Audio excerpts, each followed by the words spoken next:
What are activities that are related to the process of activity-based costing or the ABC costing approach in accounting?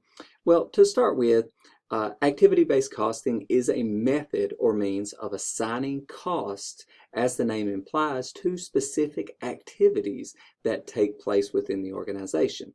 Okay, now to do so, generally what takes place is you identify activity drivers that is specific activities associated with the production of a good or service, right?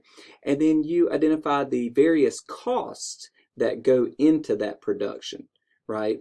And then you pool all of these costs together, and then you try to identify which activity drivers, right, the activities that you're undertaking relate to the given cost associated with production.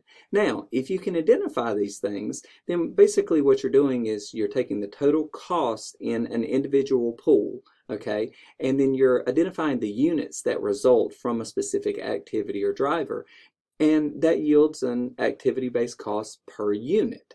Now, that's easier said than done. Okay, it's easier when you only have a few activities that generate all the costs associated with the production of products.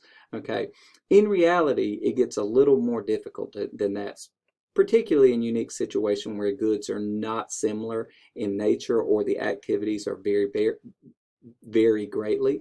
So with that being said, there are various levels of activity where you can subcategorize and then try to apply principles of activity-based costing to those specific productions. So to start with, we categorize these activities into one of four general groups, okay? Either unit-based activities, where you're breaking down activities that contribute to a single unit or a specific output.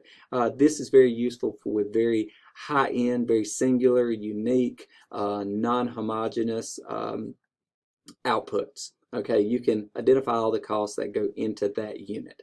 Okay, and then thereby it's easier to identify the tasks that break up those costs afterwards. Okay, next would be batch-based costing, where you identify basically all of the costs that go into and the related activities that go into the production of a batch or group of units. And then you attempt to assign cost to those individual activities that are attributable to that batch or unit.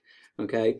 Next would be a product base, where you look more broadly and try to say all of the activities that go into the production of that product, all of the product that a company produces of a specific type.